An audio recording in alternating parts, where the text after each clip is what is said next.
Hello mga kalalab, gawa tayo ng muffins. Yan ang mga ingredients. Choco chips,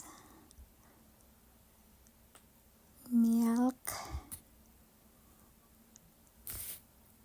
2 sugar, tapos salt, baking powder, egg,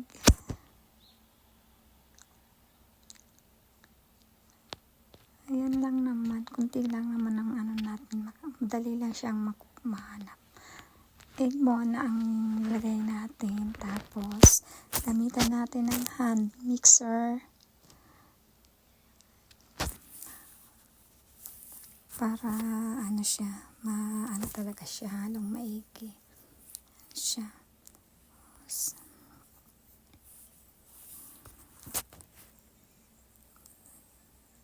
Tapos lagay natin yung oil, ano siya, half cup ng oil nilagay ko. Tapos gamitan ulit natin ang hand mixer para halong-halo talaga siya.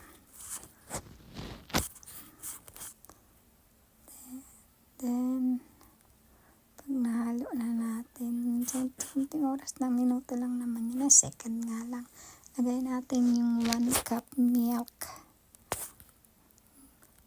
Gamitan ulit natin ng mixer, tapos sugar yan na ano lang, 100 grams lang nilagay ko kasi ayaw ko ng masyadong matamis. Tapos yung half tablespoon ng baking powder, tapos half teaspoon ng salt, tapos gamitan natin ng hand mixer para mahalong-halo talaga siya. Tapos ilagay na natin yung yung flour.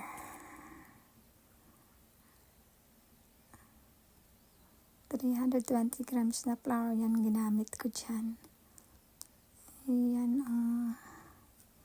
dali lang siya, basta may hand mixer. Ayan, halo-halo lang siya ng hand mixer hanggang magsama-sama silang lahat. Ayan. Hindi ko na yung pag-video na kalimutan mo na talaga. Ito ang lit-lit na kakabidyo ko. Nawawalan ako ng boses. Diyos ko po. So, yan, nilagyan ko siya ng yung chocolate na sweet chocolate. Kunti lang. Tapos yan, sinaluan ko siya ng choco chips. Para hindi siya gaano matamis kasi kakasawa din yung sobrang tamis, diba? So yan, lagay na natin dyan sa paper cup. Paper cup tawag dyan. Yan, cupcake cup. Yan, yung niya. Pinaglagyan ko.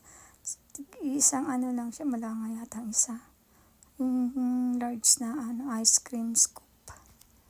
Yan lang siya. Tapos yan, 12 ang nagawa ko dyan. 12, ayan. Shortcut na lahat. Ayan siya, kahit pa paano. Maganda rin pagkakagawa niya. Tsaka yung loob niya. Masarap siya. Hindi siya talaga matamis. Tamang-tama lang. Yung bagay ng bagay sa kape. Ayan na siya. Bye-bye. Okay na.